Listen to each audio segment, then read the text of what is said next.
like to introduce you to our Commissioner of Cleveland Public Power, Mr. Ivan Henderson. And please, just some rules. We're going to let the Commissioner state what he knows, what the findings are, what we're going to be doing in the following days and time to come, and then we'll take your questions at the end, okay? All right, well, thank you. We understand that power outages really cause a problem for our community, and we really focus on resolving those issues and preventing those issues. So to recap quickly, I'll make a statement about what happened, and then we'll take a few questions. Over the weekend, CPP experienced an outage that impacted a significant portion of our west side service area. This outage occurred because of a failure between a line that connected our substation to a CEI substation. We call that substation at CEI the Clinton substation, and our substation is a Ridge Road substation. This is one of 4 interconnection points between our system and the CEI system. The particular failure in question occurred at approximately 7 p.m. Saturday evening. While we have taken multiple steps to prevent outages, in this instance, we were literally on hold while CEI addressed issues at their substation. Once we received the all clear from CEI that they were ready on their end, we began to make connections for service to our customers at that time. So we received the call from CEI confirming that they were ready, and that we had the all clear at approximately 1:03 a.m. Sunday morning. And within 4 minutes of the all clear call, we had approximately 36,000 customers back in service. And within an hour, or within the hour, we had the additional balance of our customers back in service. And in addition, we are aware of a tweet that CEI sent out Saturday evening regarding the outage. Well, from our perspective, that tweet really provided partial information, and I'd like to provide some context to that issue. Their tweet suggested that at 9:07 p.m. on Saturday, they were still waiting for the cause of the outage to be determined. But we know, both CEI and CPP knew at that time, that their substation actually was the issue, and that we were waiting for them to resolve the issues at their substation. As I said, once we received the all clear from them, within minutes we restored power to all of our customers. We do not have information from CEI that would confirm that, in fact, the outage or the duration of the outage at their substation was related to the maintenance that we needed to do on our system, so we cannot confirm that at this time. Additionally, the CEI tweet raised the issue of our lack of an alternative feed to that area.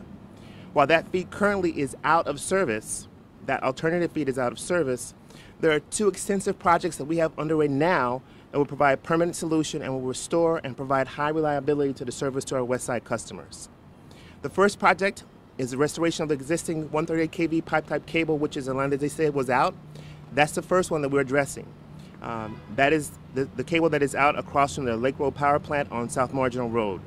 The repairs on that line will restore the second link between the east and west side and provide a permanent second link for our on the north end of our service territory. We currently have a contractor working 7 days a week to complete that restoration. That repair is a $6 million repair, and we expect that repair to be completed by the end of September. So we're very close to the completion of that restoration. Second, we're currently constructing a new 138 kV transmission line we call the Southern Link transmission line. That project is an $18 million project that will provide further reliability and redundancy from east to west, and that will also be along the southern part of our service territory. So we've got issues, restoration and repairs underway now that will address the northern link, and then a new line that will go on the southern part of our system. That $18 million project is expected to be completed by the end of the first quarter of 2019. So we're very close to both restorations, and that will address the redundancy issue and provide a highly reliable system, actually 3 different approaches to provide reliable service to our west side customers. So that's my statement, and I thank you, and I'll take a few questions at this time. When did that alternative feed go out of service? Was it December 2017? This is 2018, so the... December 2016? Yes, that is correct. Why not fix it in almost a year and a half? Right. So we've been working on fixing it. Sometimes these systems are very complicated. Working with older cable, it's not a simple restoration. So we have to bring in specialized work, specialized skill to do those repairs, and that's been underway since that time. A year and a half and still no completion on it? Right. For example, if you've seen our work along the highway, we're working on the southern side of I-90 right across from the power plant. Instead of going under the highway, for example, you have to do a lot of design work and go over and under. It's a very complicated repair, so yes, it does take some time. Utility infrastructure is expensive to build, and once you build it, you got to build it right the first time, and that's what we're working on doing. What's the price tag on that project to replace that particular line? Right, that's a $5 to $6 million project. And is that the same as the Lake Road? Yes, that's the same one that goes right by Lake Road. Maintenance on that particular system, the one that went down since 2016, your responsibility CPP? Yes, of course. Okay. And how often was maintenance done to make sure something like this didn't happen, that it didn't go down in the first place? Right. Well, we regularly maintain all of our cable. The cable in question is a very old cable, so we test as we're required by the PJM and the regulators to test that line. So we do test that line, and in fact, maintenance is ongoing with that line. It's an old piece of equipment, so we always monitor and maintain it. If that had been functional Saturday night, would customers have lost power at all? No, we would have been able to switch load quickly. If there was an outage, it would have been a very short outage. You said that the construction on getting that going is 7 days a week now. When did that start? Did that start because of this incident, or has it been 7 No, days a week? right. No, we've been working 7 days a week for, I don't know, the last 2 or 3 months. We've been working very feverishly to try to get that done. When did that project start? Well, it went down in 2016, as you said. We had to go back and get some engineering design, so that process began immediately. Can you talk about some residents and businesses? The one person lost power, the person right next door did not lose power Saturday. Just talk about how that works. Right. Well, so our feed to the west side is actually throughout all of our system has certain redundancies built in. We're able to switch some load to some customers, and we're able to feed some customers from one feeder and then others from another feeder. So it is possible that a customer could be right next door and could have been fed from a different transformer in their backyard. So yeah, it's very possible. Do you have a balanced total number of customers who were impacted by this? Approximately 40,000. What do you say to them? We apologize for the inconvenience. We worked hard to get the power back on as quickly as possible. In this case, it was unusual and very complicated in that we were waiting for CEI, which we typically work well with CEI to their credit, but in this instance, it took them longer than we expected. Some businesses say, like local restaurants, they've lost up to $10,000 in the last year because of power outages. What's your response to that? Right. We have a process with the city. They should make a claim with the city, and we will address it. What do you say to customers about the reliability of the system? As I said, we're making some serious investments in our system to maintain reliability. What about customers who are looking to point the blame at somebody? Where should the blame go? Well, we certainly own the part of the issues that related to CPP, and we expect CEI to do the same thing. Now, it seems like, not necessarily just from this conversation, but others that I've had today, that we're looking at finger pointing. You're responsible, you didn't do, why didn't you do, why isn't this fixed? What do you say to that? Well, as I said earlier, we cannot confirm what caused the delay, whether it was in fact related to the maintenance that we need to do on our system. We cannot confirm that the delay at the CEI substation was because of our maintenance, or the duration of the outage was because of our maintenance. We can't confirm that at this point. But we can confirm that we had an outage, and that to the extent that it was our responsibility, we acknowledge our responsibility.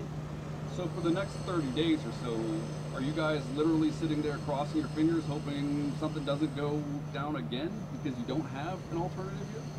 Well, for the next 30 days, we are feverishly trying to repair the pipe-type cable that is out, and we're also installing a new transmission line. So we're working hard at the best solutions possible. But in the next 30 days, there's no redundancy in that system, correct? Within the next 30 days, we cannot guarantee that it will not happen again. That's the nature of electricity. Do you have a deadline for this alternate line to be back up and running? Right. So the current pipe-type cable that is under repair, that will be done and back in service by the end of September. The new transmission line will be back in service, or will be in service by the end of first quarter 2019. You mentioned that the alternate line is pretty old. Do you have a date for how old it is? How many years? That infrastructure, some sections of it date back to the 1950s, so it's very old. In terms of what went down and why, and you got better to determine why it went down, if it was something mechanical, could it have been something electronic, could it have been Russia, could it have been anybody? you know, because the grid is very, very vulnerable. I don't think anybody would deny that. Right.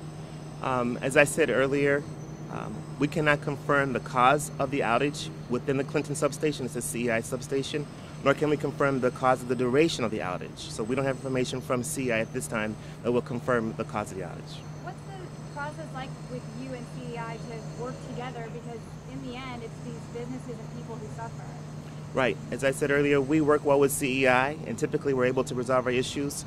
When it comes to service restorations, both utilities work hard to restore customers as quickly as possible. What advice do you have to customers now about what to do now? Well, if you have a claim, please submit your claim to the city. We will address it. You know how long that generally takes?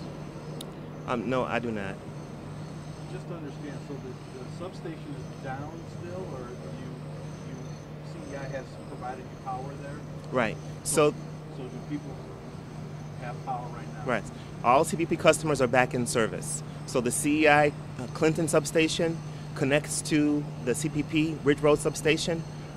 That is one of our points of interconnection, and both are back in service at this time. What is CBP doing to make sure that the system is not vulnerable to electronic tampering? I mean, we all know that that's a real possibility. I don't want to beat a dead horse here, but this is 2018. We know there's been tampering electronically when it comes to elections, and we all know that our grid is old and vulnerable. What is CPP doing to make sure that nothing like that happens? So CPP and other utilities in the industry take any threats like that very seriously. So we take extra steps and extra measures, some of which I cannot go into, but we are very serious about that, and we're paying very close attention to those issues. So that alternate transmission line is the one that connects Clinton and Ridge Road substations, essentially? No. So Clinton and Ridge Road substation are an interconnect. We connect all the time. So there's a cable that's out of service now that we're repairing now. That will be done by September. The new one is going to be completed by the end of first quarter. And that one that's under repair, I guess? Yes. That does not connect Clinton and Ridge Road substations? No. But that provides basically another source of power for that Clinton. Right, so it provides redundancy for that connection from Clinton to Ridge Road. Okay, so the one that's down now provides us redundancy and gives us an alternate path to serve the West Side customers. Can I ask this down the street here? Is the lakeside? Yeah, a little bit down the street, yes. I spoke to a couple of business owners today who feel like Cleveland Public Power, once they heard about this other line that was down, their impression is that they've been neglecting their responsibility to get this up and running. Would you care to respond to that? Yes, absolutely. We have worked feverishly, as I said, to complete restoration of the line that is down. We're spending $6 million to address it, and we could not hope to get it up any earlier. We'd like to see it up as quickly as possible. Okay. Can I ask you to say and spell your name for me? Ivan Henderson, IVANHENDERSON. All right. Thank you very much. Thank you all. One factual thing, the outage in December was not a year and a half ago, it was this past December. That would have been, 7 months ago. Was it December 2016? No, 27. I thought you were talking about the west side of The No, it redundant. was the The alternate cable Oh, line. okay. Pardon. Never mind. Where's the Clinton substation? On Clinton? I know, what's an address?